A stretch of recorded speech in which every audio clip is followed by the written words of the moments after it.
Hi everyone, I'm really excited to interview Oliver Green, AEC Automation Application Developer at Hall Monaghan Morris. In this interview, you will get to know Oliver's journey from architect to software developer, thoughts on process automation and process of design tool creation using machine learning, along with advice to young engineers and students who wish to do similar work. So without much ado, let's jump into this interview. Oliver, can you tell us about your background, where you grew up, and why you chose to study architecture? Yeah, sure. First of all, thanks very much for having me on. My background is I grew up outside of London in the UK, and I grew up as a part of a huge family, and we always had a lot of fun. I have five brothers. We always had a lot of fun just playing, inventing games, creating things, building things among ourselves. And I suppose I could say we come from quite a creative background. Before studying architecture, I think we were always creating things, making short films at home, stop motion animations, that kind of thing with toys. That was fun. And we actually spent several years building video games back in the heyday of Flash games, and Flash being a massive online platform while the internet was still quite young. We started off just doing that for fun with me and some of my brothers, but we actually wound up running a bit of a business from it. We probably outputted 20 to 25 games throughout those years, gradually getting more ambitious and having more fun with things. That was a really helpful foundation in just sort of teaching ourselves how to design, how to learn a bit about graphic design, UX, animation, really, really fun stuff. And I think at the end of the day, the output is always a video game. So you're having fun building and testing and breaking this thing as you go along. Architecture was quite a natural instinct for me because I really enjoyed studying far too many things at school. I loved art, I loved design technology, I loved maths, I loved understanding how things were kind of built, but also had a kind of, evoke a response through kind of an art piece or a design. So architecture kind of quite naturally into fitted into the kind of things I was interested in. It let me tick off a lot of boxes and explore some partly technical stuff and some partly very artistic stuff. And, it's an awesome subject that I'm still very passionate about. So studying architecture was always kind of a no-brainer for me. And the technology part actually, strangely, came along a little bit later, but maybe I can get into that at another point.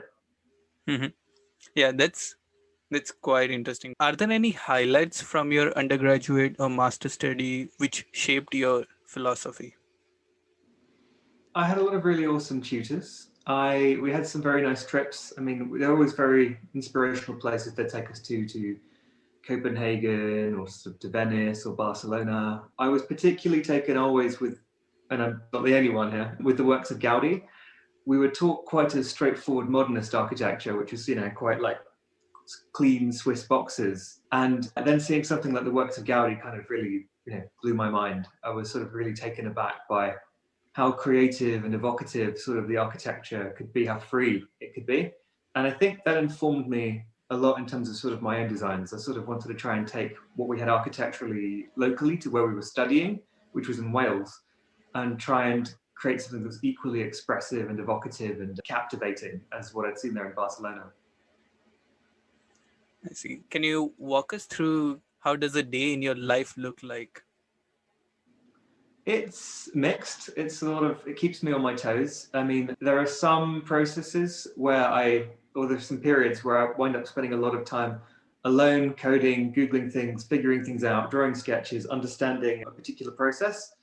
So I always start designing my tools with like UX, UI first. I go into Adobe Illustrator and I draw them out until they kind of feel right. They feel clear and easy. They feel like the end user, architects in my case, are going to immediately understand them. It's always a bit of a design challenge that I enjoy, especially, a lot of our architects at our company might not necessarily have English as their first language. So you kind of want to communicate things in a very clear and easy way in terms of language, but also in terms of UX kind of familiarity. A button should always look like a button. A drop-down menu should always look like a drop-down menu. So that's a fun part of the process. Aside from that, I can take a long time diving into code for certain tools. So Homegrown was about 3 to 4 months, just me coding alone. But the rest of the time, I'm often more integrated with the team. So we've got a team of digital design, the digital design team at my company. There's a bunch of us, probably about 10 off the top of my head. And they vary from BIM experts to content experts. I'm sort of the code expert, and we often bounce problems sort of around the group. So we're a large architecture company. We have 400 architects, we're about 500 in total, and we've got offices in a few different places. There's even one in the States. And so there's a lot of live architecture projects happening at all different stages, all different scales and sectors, and a lot of, I wouldn't say problems, but sort of challenges that kind of come out of that. You know, you could have a massive sports project somewhere, you could be doing a small school somewhere, or a large housing development, or often for some pretty amazing and challenging clients as well. So we are kept on our toes within the team a lot, having ad hoc meetings, discussing things. Often I'm brought in when the rest of the team think perhaps something to do with automation or creating some kind of tool could aid the process. And very often when we get requests for the same kind of things, such as like embodied carbon analysis, it's time to maybe bring in Ollie and say, hey, how can we build a tool that lets us really tackle this particular problem we have and make it flexible enough so that it could apply to as many different projects as possible and overall have kind of the biggest positive impact within the firm. It's nice and it's a luxury that my company, you know, they're quite a big company, so they can probably afford the luxury of having an in-house software developer to custom build them digital tools as, when, and how they need them. So it's a nice position to be in for me. So UI UX is one component. Can you elaborate on like what are different roles and responsibilities are there in a team when they develop an application? As in kind of general software development. Mm-hmm. When you're perhaps part of a bigger software development team than I am, I expect very often a split you see is kind of front end and back end. And I think it's easy coming from kind of the architecture construction industry to kind of appreciate that, because some of us wind up doing maybe the interior design, the front end, the pretty stuff. Some of us wind up sort of dealing with more of the back end. How are the pipes and the core all going to work together, the lifts and then your fire regulations. So there's kind of the end that's presented to the client and the kind of the back end that's more the technical, making things work. I love doing both, which is a shame. So because we're developing at the scale we're developing at, I can sort of handle most of it myself, and I love appreciating front end, back end, and everything. But with larger software companies, you can get front end specialists who are an expert in many different sort of front end sort of frameworks, very often web technology these days. Back end experts who are an expert in things perhaps more like databases and object models. You can get DevOps experts who are an expert in sort of like environments in which various technologies must be deployed. So, you know, there's that classic programming mistake of, oh, well, it works on my computer. It doesn't work on anyone else's. And you think there are so many things that can kind of go wrong in software development, different dependencies technology-wise that can conflict with one another, or different assumptions about the nature of different systems and their versions that you need experts who are able to handle. I think Docker and Kubernetes and stuff I use these days for sort of packaging up ready-made environments in which, you know, your Uber app is kind of guaranteed to work within. What other things? I mean, of course, managers, advertisers, but I mean, I could speak better to that if I was part of a 100-person software team. But that's a little flavor, I guess, of what's out there. Got it. I see. You use like machine learning in Homegrown. So I was just curious, like in your journey, was there any defining moment when you realized like machine learning could be a game changer in AEC? I think from 2016, 17 onwards, when companies like Google DeepMind and eventually OpenAI after them started making these breakthroughs, you know, with things like Go, OpenAI coming out with GPT-2, some pretty incredible deep learning stuff. I think that really captured people's imaginations a lot. I mean, machine learning is a field with quite a long history and AI winters and decades and decades of history behind it. But it had perhaps arguably been a little slow for a while, and it wasn't necessarily the hottest subject ever.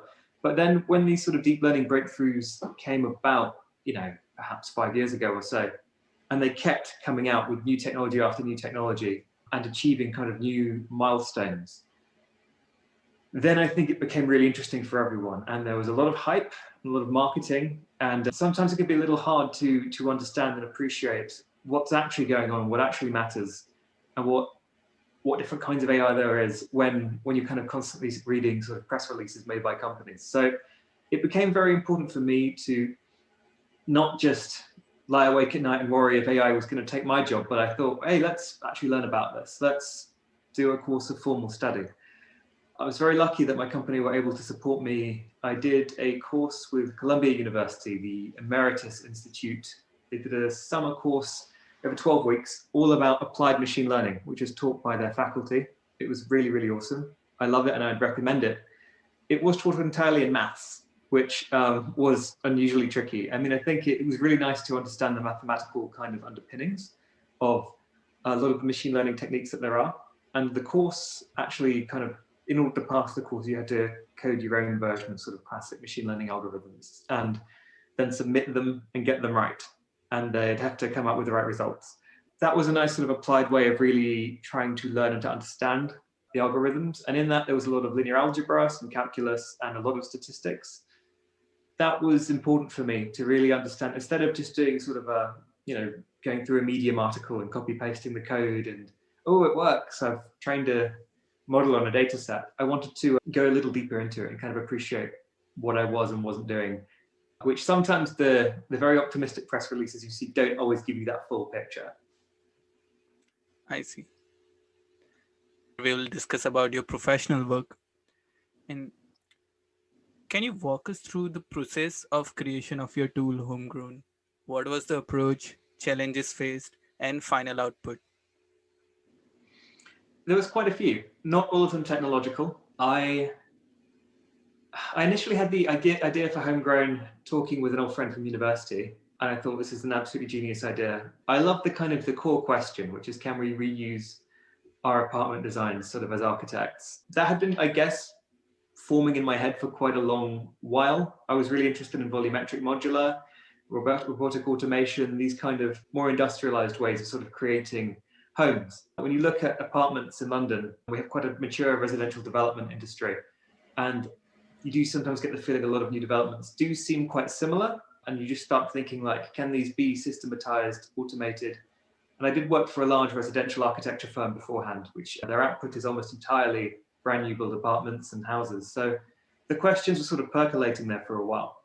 The challenges faced, I think the process really began with a lot of me trying to figure out how viable is the vision. And that was conversations with friends. That was me having random breakthroughs on the train and just writing down notes in my notes app, or even like doing little scribbles, sketches in my notes app on my phone, and just thinking like, hey, this could work this way. Can I make this? There were lots of little questions I had. I was thinking, can I recognize apartment similarity regardless of how rotation they are? If I have an L shape this way and an L shape this way, can I make it recognize similarity between two spaces regardless of that within a range of sizes? What happens if you've got a flipped apartment or a mirrored apartment? Can I take all of those into account? How do I record the location of everything in space in a way that is useful? How can I create algorithms that are going to be rapid enough to allow me to build a UX that is incredibly smooth and quick and clearly kind of a value? The UX challenges were enormous, partly because of the Revit API is designed to sort of perhaps work in a certain way.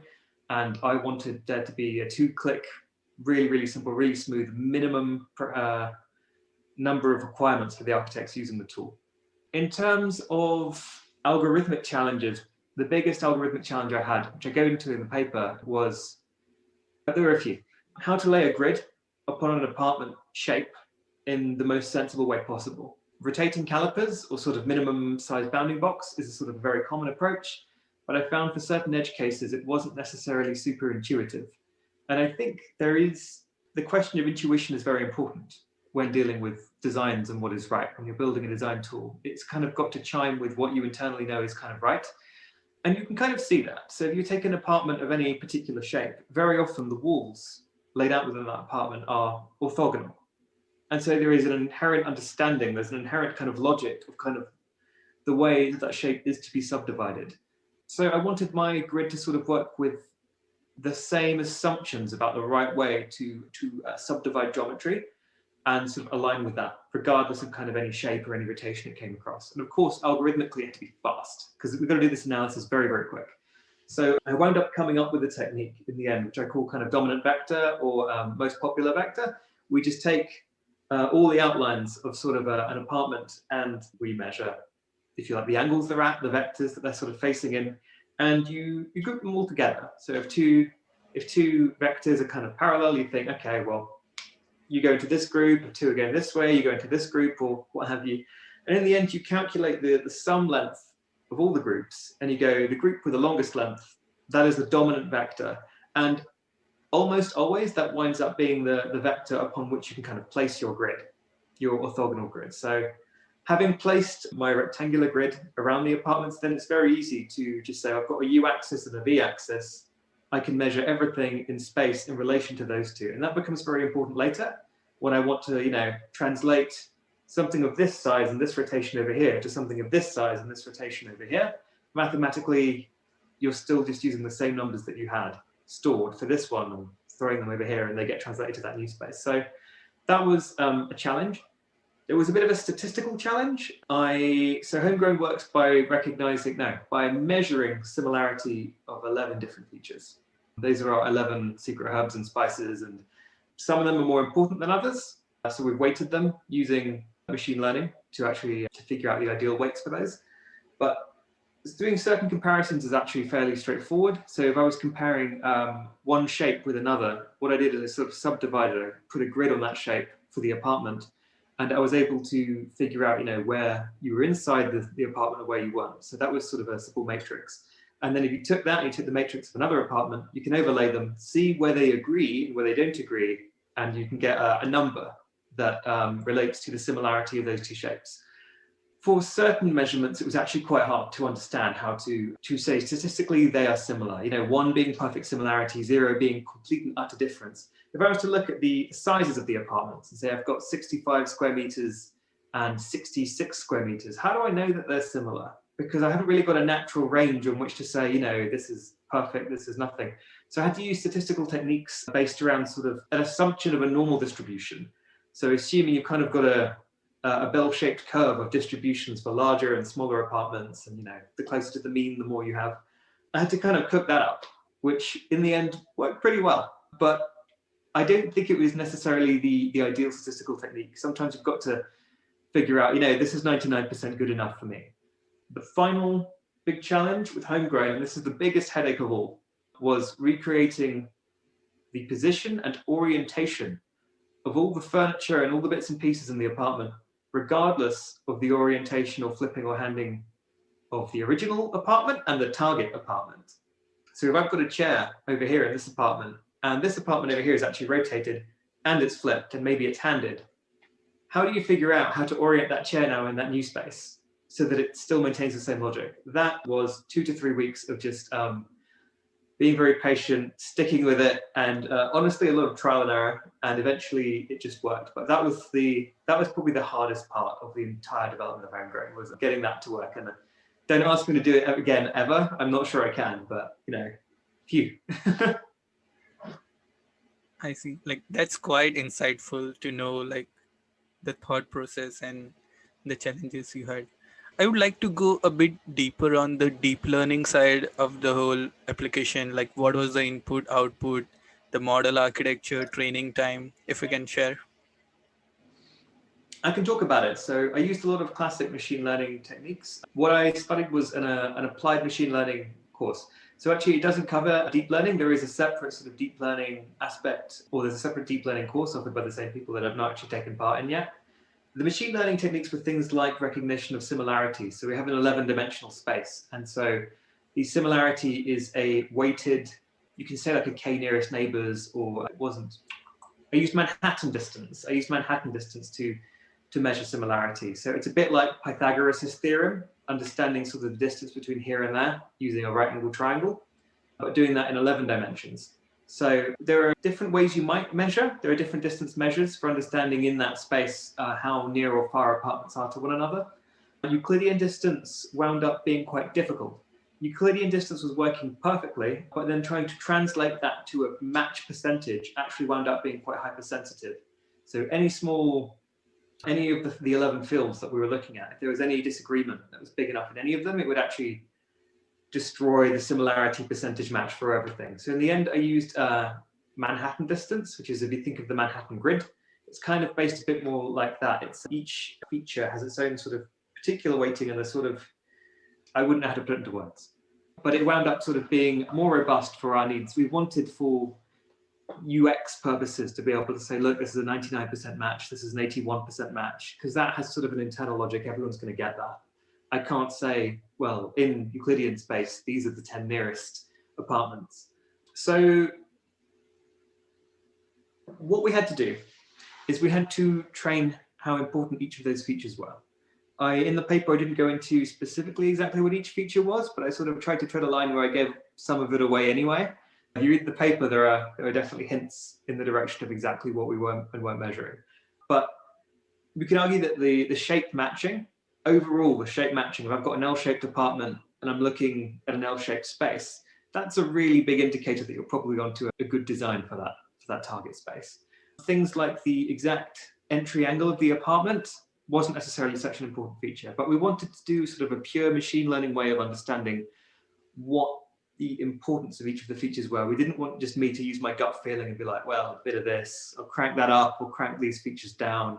That we'd gone so far into this, so we wanted to do it right. So what we did is we initially assumed an equal weighting for each of the 11 features. And what we did is we had 13 architects, I'll start again. 13 architects used Homegrown to recreate spaces. So I gave them a huge file of kind of generated apartment sizes and shapes and things, and randomized them all a bit. And I said, look, just pick any ones you want, create some apartments in these, pick whichever suggested design you like. And we had them recreate those apartments in situ, and they weren't always the best, to be honest. They created the apartments in situ, and then they got a dialogue box back saying, well, how good did we do?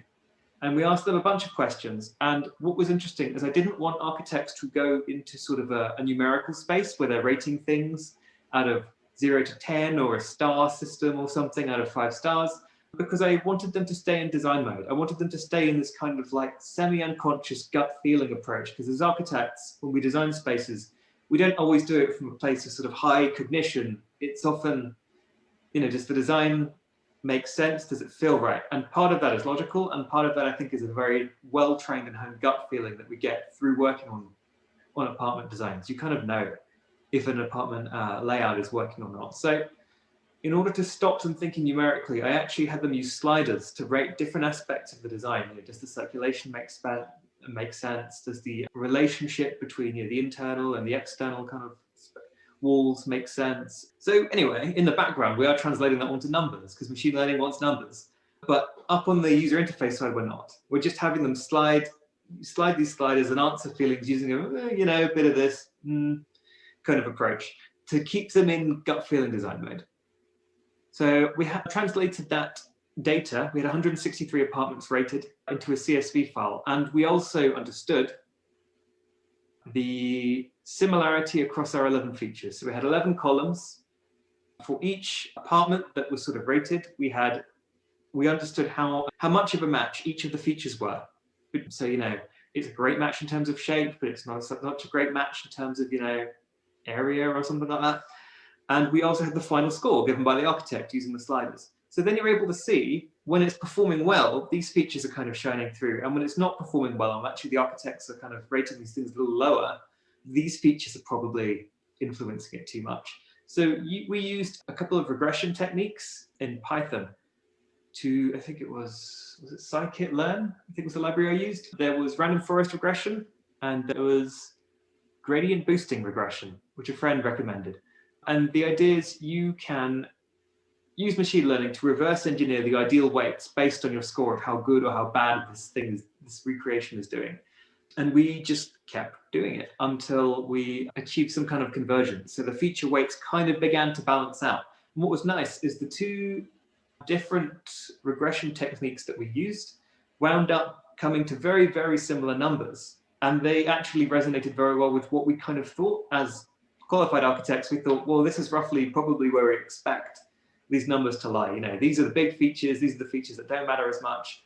So that was, if you like, sort of some proper classical machine learning that we applied. But this whole process has been kind of sprinkled with little techniques that I picked up on this degree, from statistical techniques to Euclidean space and whatnot.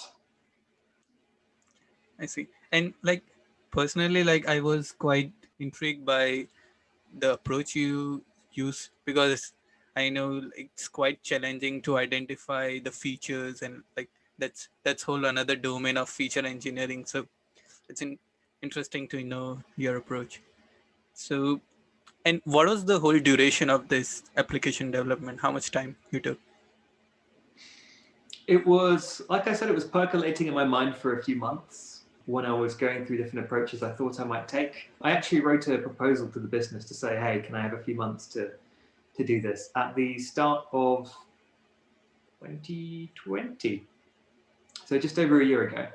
And then from, if you like, January through to about April or May, I was working on it. Probably about middle to the end of April, pretty much finished. There were minor UX touches to improve here or there.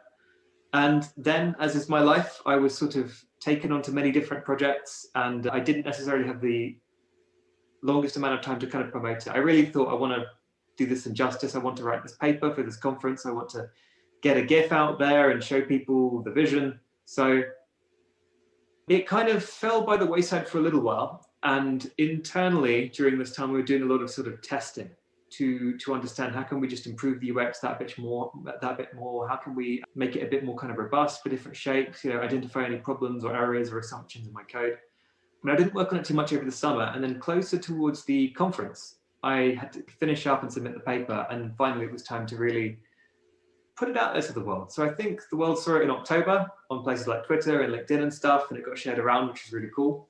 But it probably was January to April in development. And that was just 40 hours a week, full time, me and the code, heads down, figuring things out. To be honest, by January, when I put the proposal together, I'd already kind of figured out in my head how I thought I was going to go about building it. And it pretty much all did stick to the vision. So it was mostly bus rides, train journeys, my notes app, putting it all together and then fleshing it out over these months was just a kind of pleasant surprise that it sort of all really worked. I see.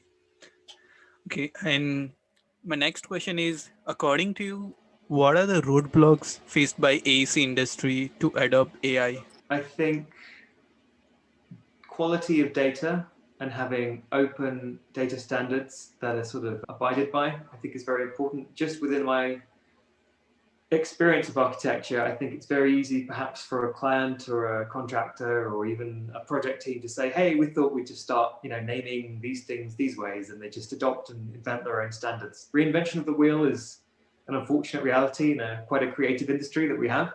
But open, sensible, robust, flexible data standards, I think, would help us a lot so that we know that whatever we're looking at, we're comparing apples with apples. I think having a wider understanding within the industry of what machine learning and AI are and what they can and what they cannot do, very importantly. To set realistic expectations of sort of what we can do is, I think, very important because it helps us identify as an industry where things can be useful and where they cannot. And you've been listening to the AI marketing hype train for a while, nothing against marketers, but there has been a lot of optimistic and very hopeful press for machine learning that I think has muddied the waters a little bit. And so perhaps everyone's sick of AI hype by now. I don't know. I am a little bit, but I think having open data standards and setting realistic expectations and having a wider education of what machine learning is really doing, even in sort of simple terms, would help us a lot. Yeah.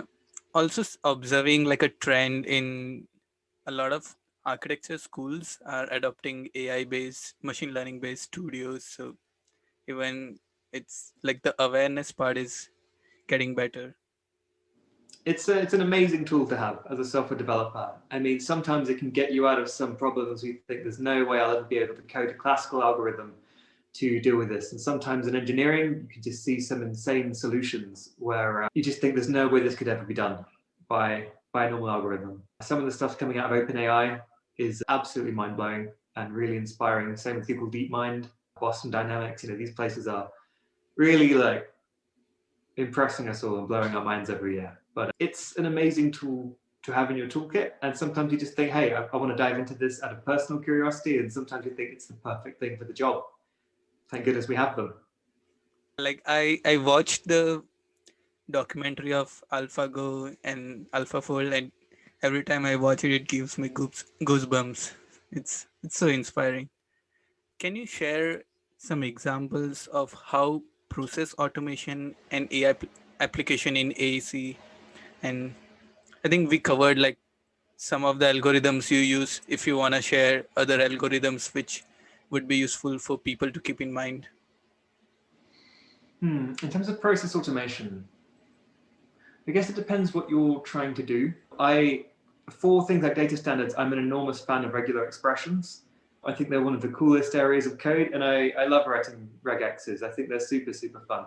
If you struggle with it, there is a website which I think is REGEXPR, regexpr, I think is, that helps you write your regular expressions live in the browser, and it'll help you figure out what you have and haven't written and whether you can build tests in and figure out whether you've written them right or not. But I would, for any budding coders out there, I think they're an awesome area of coding. I think they're absolutely invaluable. If you're dealing with data format problems, if you're trying to validate your data, is this a valid email address? Is this a valid phone number? Is this a valid sheet number? Whatever you need, you can custom write regular expressions, and I think they're incredibly powerful. In terms of if your problems are more space-based, as they can easily be within construction, so Homegrown uses a lot of sort of spatial math, I would recommend learning about vectors, about linear algebra, cross products, dot products, these kind of things. I would say the best place to learn about them, there's a fantastic maths channel on YouTube called 3 Blue 1 Brown, I believe. He has beautiful visualizations. He wrote all the code for his visualization library himself, and I think he open sourced it. I think his name's Grant Sanderson, and he has a course called The Essence of Linear Algebra that I think is very useful for thinking spatially.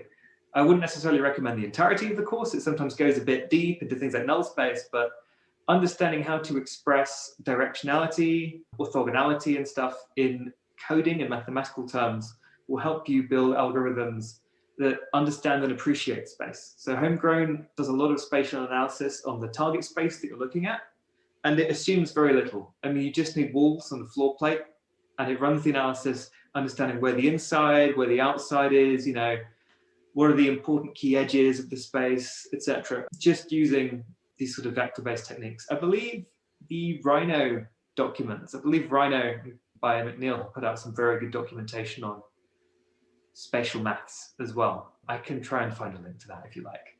But those are extremely useful. So yeah, regular expressions for data and perhaps linear algebra stuff for spatial analysis. Got it. Cedric Price said technology is the answer, but what is the question? So my question to you is, what are the problem you are addressing through your technological solution? I guess the question is kind of whatever you want it to be, but in our instance, I studied architecture because I love architecture. Personally, for me, working as an architect, I worked as an architect in a few places, and I found the day-to-day wasn't for me. When I joined AHMM, I sat down with one of the directors in the interview, and he said, we are looking for someone who is able to help architects just get on with being architects and designers. That's where they add value when they're designing. That's when we add the most value, and not spend their time fighting kind of software, technology, data standards, these kind of things. I think designing as a job, as an architect, is an amazing job. And I think there's precious little of it on a job, and we all wish there was a bit more design and a bit less. Can you check these door numbers? Can you create all the sheet numbers for the project? That kind of stuff, I personally believe we need better tools that handle data standards better, open source tools so everyone can have them and we've got them forever. Just let architects get on with being architects.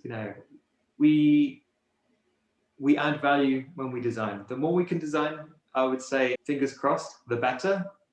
The more interesting spaces we can create for everyone. And nobody really studied architecture. I think no one studied architecture to study data structures and different file format compatibility and these kind of things. I think we studied it to learn about design and history, culture and space, and how we can kind of build the world around us and do something inspiring. So for me, that question is the question I've been trying to answer my whole career. How can we let architects get on with being architects using technology to sort of automate all the dull stuff. Interesting. Yeah. And what are some upcoming projects you're working on? So this leads perfectly into my current open source project that I've been working on for a while. I started it at the AEC Tech Hackathon in 2019, and it's an open source project called Regular. It's nearly ready to show to the world. Fingers crossed, I've been saying that for a while, but it uses plain, good old-fashioned English and a nice, easy UX to help users build up regular expressions with which to validate all of the data standards in their model that they need to. And they're flexible, they're easy to edit, they're easy to save, to transfer between files. And the nice thing is the user never sees the regular expression. So once they've built these simple plain English rules into their file, it automatically and instantly and constantly validates your data against them without you having to do anything. You can simply, so this is based for Revit currently, but I'd like to sort of have some help maybe one day porting it to different softwares. And then you can instantly see, of your 10,000 sheets in your model, which of them are following your company's or your industry standards, which of them aren't. You make some adjustments and you fix them and they automatically revalidate, and then they sit along all the good ones and they're no longer invalid. It's not the most glamorous work on the planet, but I think it lightens a load that is an unfortunate reality, and it is important that we have better data quality. So yeah, I'm currently doing work on Regular, hoping to show it to the world maybe in a month or so. That's my it's my thing for the minute. But yeah, things in this vein of helping architects get on with their important work, that's the kind of stuff I'm likely to be working on at any point in time. I see. And when you say validating those expression, is it like for various elements in a model, you verify its existence, like other attributes, and also like you mentioned about transferability. So is it like working on IFC to transfer between various software? It's less geometry, but for something like that, we've got maybe Speckle for geometry interoperability and kind of data transfer. This is for validating kind of about nearly anything you want, but mostly data formats. So it could be maybe all of the sheets in your model have to follow ISO 19650 international standard, or we have a lot of British and European standards we kind of have to follow over here for things like BIM object naming, for instance. Kobe as well. I mean, these could also be internal company standards, and they could change when the project enters a different stage and the client changes. Then maybe they come in with all their new standards and they like things done a certain particular way. So it's, for the minute, it's data formats. I'm hoping to expand out a larger suite of data tools to look at other things, perhaps value-based or adhering to particular kind of legislative standards. But watch this space, they are coming. And yeah, I suppose that's all I have to say about that, really. Yeah, I see. Like now I can totally understand. And according to you, what kind of applications, tools, or technologies in AC would be common 5 years from now, but not widely used today? I think there's a few. One thing that seems to be a trend right now, I'm not going to say generative design. One thing that seems to be a trend right now is companies with an AEC looking at the knowledge they have, the expertise they have, and thinking, can we build this into algorithms? Can we perhaps even proliferate them digitally, whether open source or not? Some are open source, some aren't.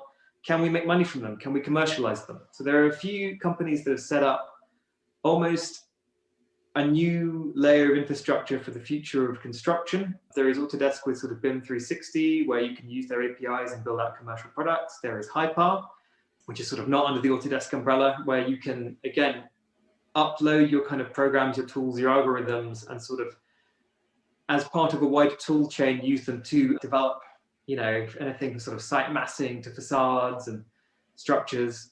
There is Thornton Tomasetti have come out with Swarm, which is the kind of marketplace for Grasshopper definitions. I hope I'm doing that justice. That seems to be a trend that I see going somewhere and getting some steam, but perhaps for the moment hasn't necessarily been broadcast as widely as it might.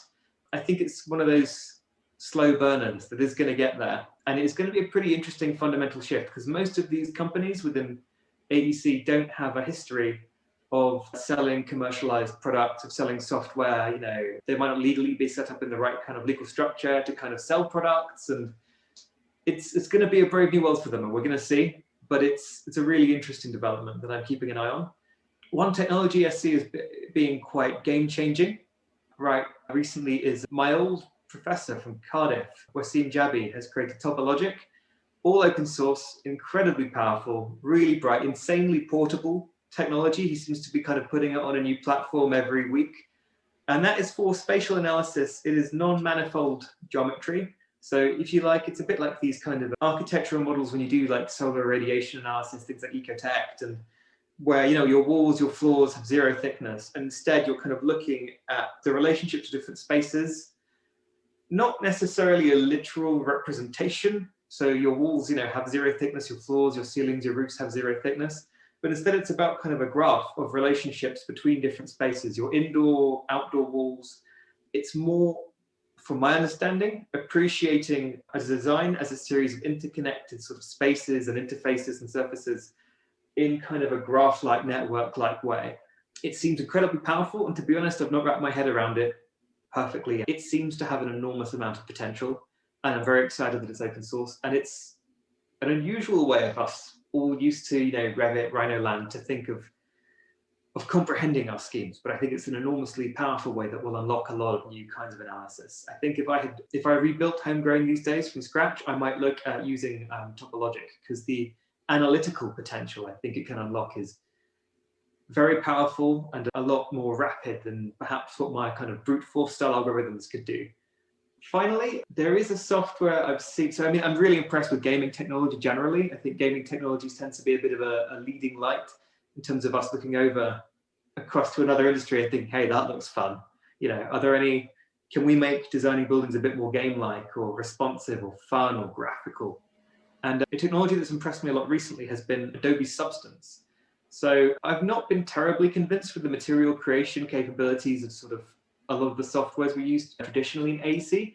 Adobe Substance is entirely procedural based. It uses a lot of machine learning. It uses a lot of really cool tools to allow you to go, hey, I want some clay roof tiles. I want my roof tiles to be a little bluer, a little shinier. Actually, no, make them less shiny, make them dull, make them mossier.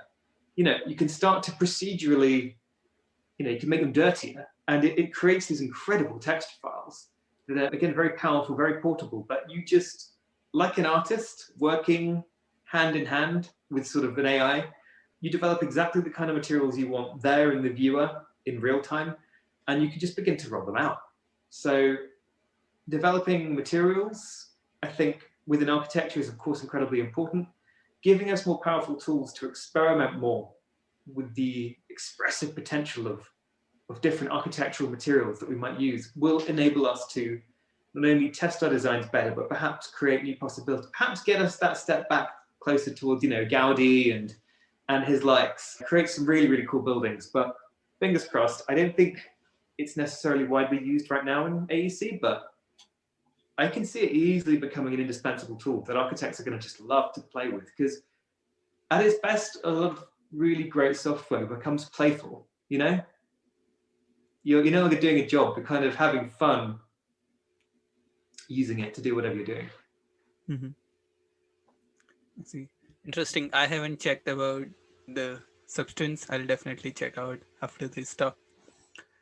And the final question in this section is, what are some emerging trends in the field of AI which architects should keep an eye on? I've been massively impressed by OpenAI.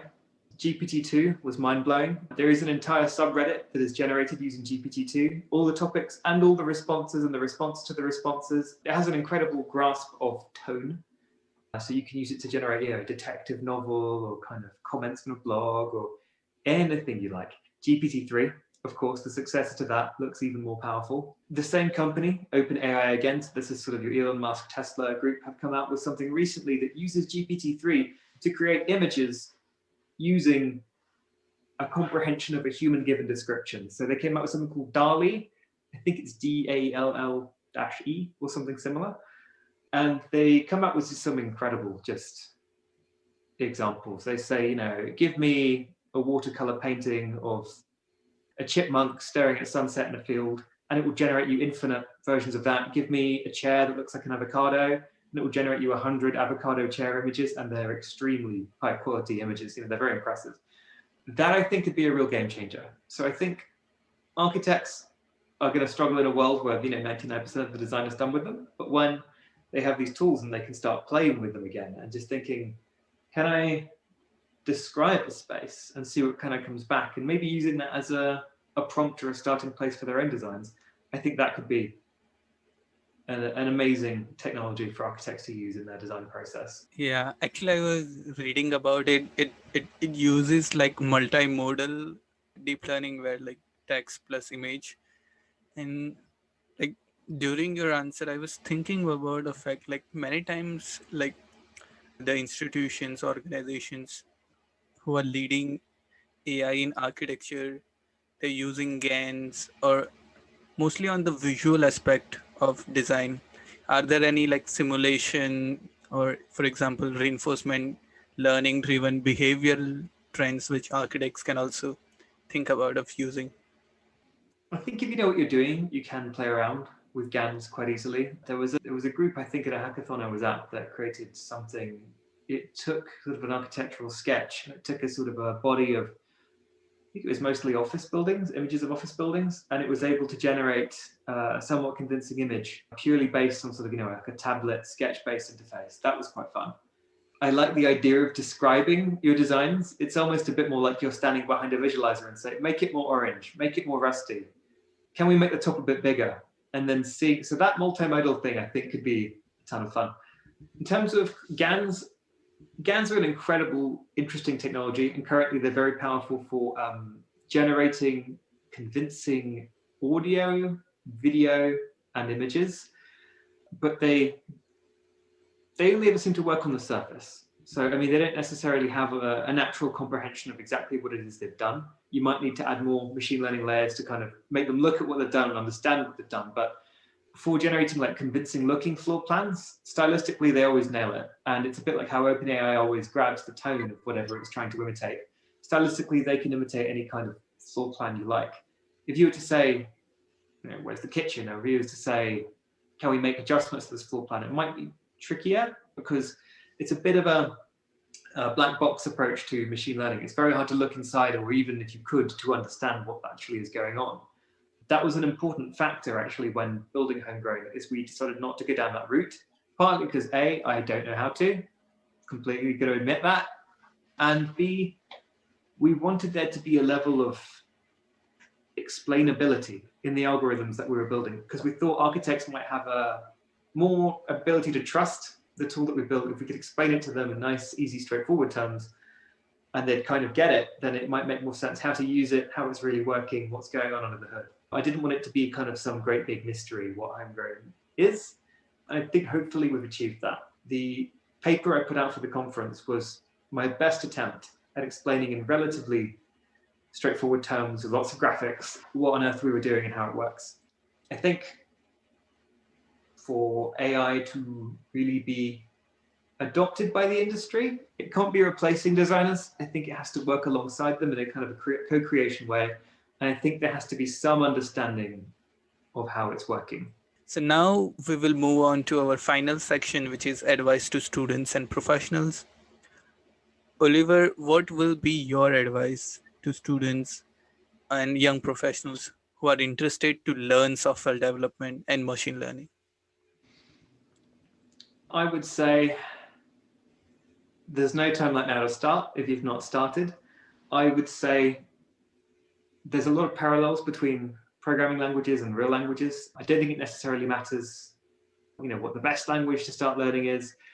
It's the ideas are largely very transferable between different programming languages. So, don't think you're going to learn one and get the wrong idea. Often, things like your looping or your conditional branching, that's going to transfer from C all the way up to JavaScript or something. Visual programming can be a nice place to start learning how to program. It was a very nice, friendly, intuitive environment for me to kind of get to grips with ideas of sort of data types and sort of using sort of smaller chunks of code to build up larger, more complex analysis tools. I learned how to program using Codecademy. Codecademy I thought was wonderful because you could do a lot of their courses for free. You just sign up and it lets you actually do the coding. There's only so much you can learn sort of in theory before you actually have to start writing code to kind of appreciate what is going on. And I think it is very important to have something you actually want to do. So when I said there's a lot of parallels between programming languages and spoken languages, you wouldn't learn a new language if you had no context in which to ever use it. So, I mean, I could learn Japanese, but if I'm never going to Japan and I'm not surrounded by anyone who knows how to speak it, there might be limited usage in the actually learning how to speak that language. It's the same for code. So, I mean, Python is a great beginner's language. I hugely recommend it. It's a lot of fun to learn. But if you've got no context in which you're trying to use Python, it can be hard because you learn the language, but you're like, well, now what do I do? There are things like subreddits for programming challenges. I think what is a really cool book is Automate the Boring Stuff. That is an introductory Python book, and it teaches you how to automate everyday clerical tasks, sending out emails or stuff. And it's a nice introduction. I think it might be Windows-based, but it is explaining, how can you look at building tools to automate emails? How can you build basic user interfaces using just Python? Super, super easy to get into. And I think it gives you a long list of things that might actually be fun for you to build, that are challenges that are going to result in you having cool tools you get to sort of play with and tweak and adjust to your needs. So one piece of advice hugely is having something to code for, having a reason to, whether it's a geometric challenge or you want to connect one piece of software to another piece of software, have a reason to code. It's going to make it so much easier. Be patient. I think one thing you learn in programming is patience. You might have to tweak the same piece of code 50, 100 times before it's going to work for you.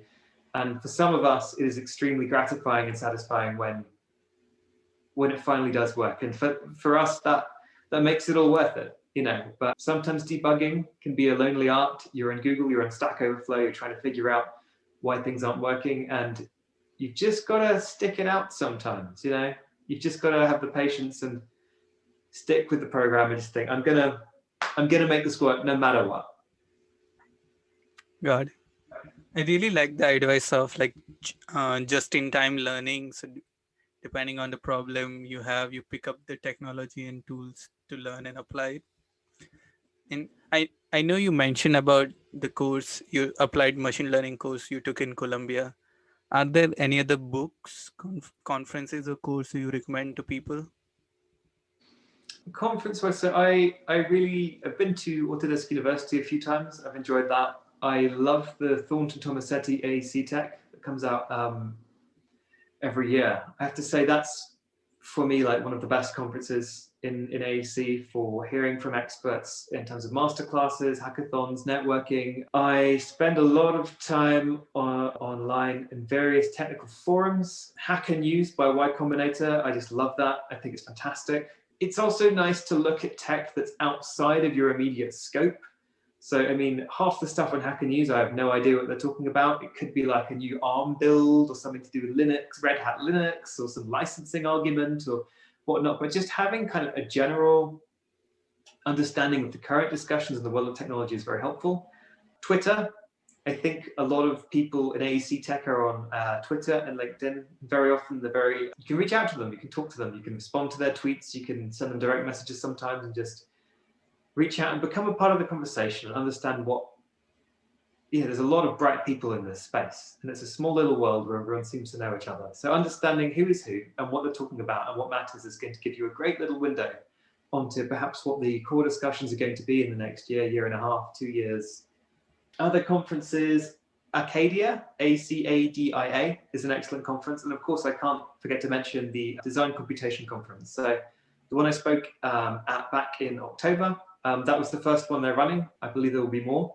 That was an awesome conference that brought together many different strands of sort of applied cutting edge technology, from kind of machine learning to user interface systems and sort of even kind of psychological analysis in response to space. That was a very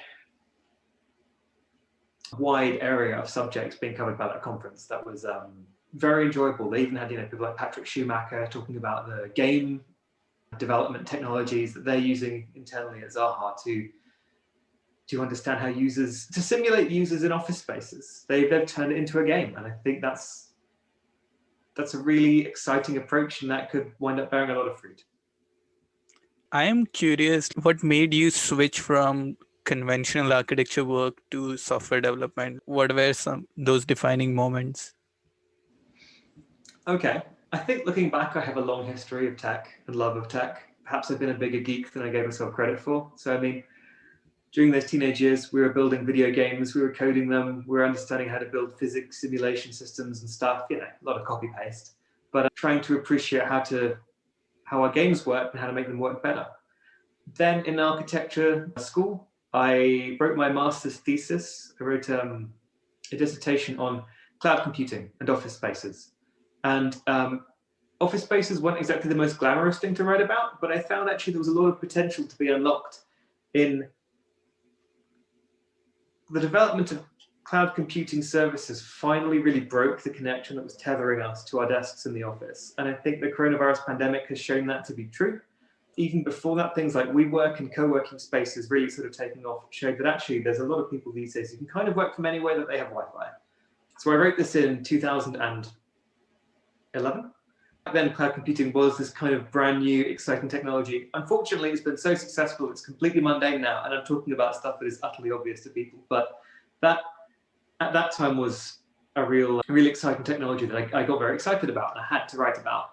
And then my master's design project was about taking these cloud computing-based systems, taking the logistical models behind these new companies, affecting online retail, places like Amazon, how they were affecting the way that the city was shaped, how distribution was managed, and the sort of separation of front end and back end you saw in software. I was like, can I apply this to the high street?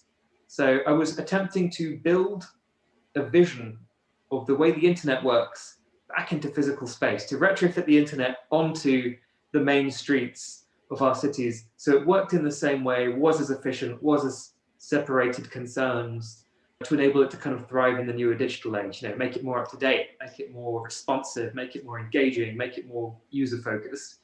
So I always kind of had a love of technology, but I loved architecture.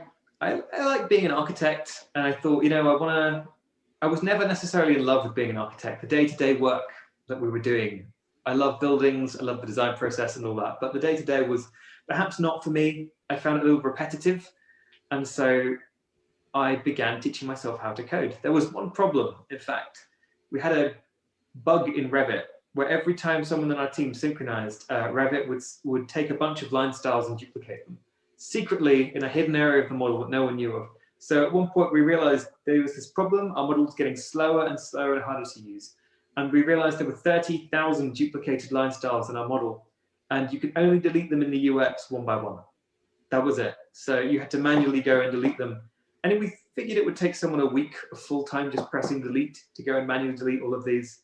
Not the best use of someone's time. So that kind of forced me into opening up Dynamo and going, let's figure this out, let's try coding. I really enjoyed that. And I thought, I've always suspected that coding might be quite enjoyable for me. I just started learning how to code, to be honest. I thought Dynamo was an exciting thing to do. I've always had a geeky side, and I thought, you know what? Technology really speaks to me. If I can tell you what it was. It was a moment where I was feeling that automation was coming for all of our jobs. And I thought, you know what? In order to sleep at night, perhaps I could have a go at, being the automation guy. Perhaps I could have a go at, you can't beat them, join them, become part of the impending wave. And I just thought, well, in the end, it's not worked out in such a dystopian way. There are still architects designing amazing buildings, especially AHMM, check us out. But I really thought that there weren't a lot of people necessarily in architectural technology. It would be a rare role. It could wind up being useful to me. It could wind up being incredibly satisfying to me. And the intellectual challenge was something I desperately craved. I really thought that, trying to grapple with ideas of sort of conditionals, of recursion or something like that was the kind of thing I was massively excited by. Intellectually, there's a huge number of concepts you kind of gradually have to build up an understanding of, and it takes years to appreciate them. And there are still concepts a dependency injection, for instance, that I've yet to wrap my head around fully. So I would say it was a mixture of these different things that drove me into it, but I've never looked back. I still get such an excitement when a new technology I built works, and we can finally deploy it to users, and they can understand it, appreciate it, give me feedback. They can enjoy using the new tool that makes their lives easier. It's still as gratifying now as it was on day one, and I hope it kind of continues that way and scales up, can reach more users maybe. I see. And lastly, how can our listeners follow you and your work? I'm reasonably active on Twitter. I'm terrible at using LinkedIn. So I'd reach out to me on Twitter, tweet to me, DM me, whatnot. I would like, once all this pandemic is over, to set up more of a group for people coding within London. I've been quite an active part of the UK has a big Dynamo user group within London, which is amazing. And I'd like to sort of try and kick that up a notch and get people more confident using Python on their PCs, or even going further into software development. I think we could set up a group where we talk about core subjects of development. We can go take a deep dive into algorithms. People can present their projects and stuff, and hopefully get a bit of excitement about what it's like for our industry to build our own tools. I'm also on the HyPy Discord. I'm on the PyRevit Slack channel. So there's a few different avenues you can reach out to me on. Come say hi. Awesome. I had a great time to interview Oliver. Thanks a lot for sharing your thoughts. Thank you very much for having me on. Thank you for some awesome questions.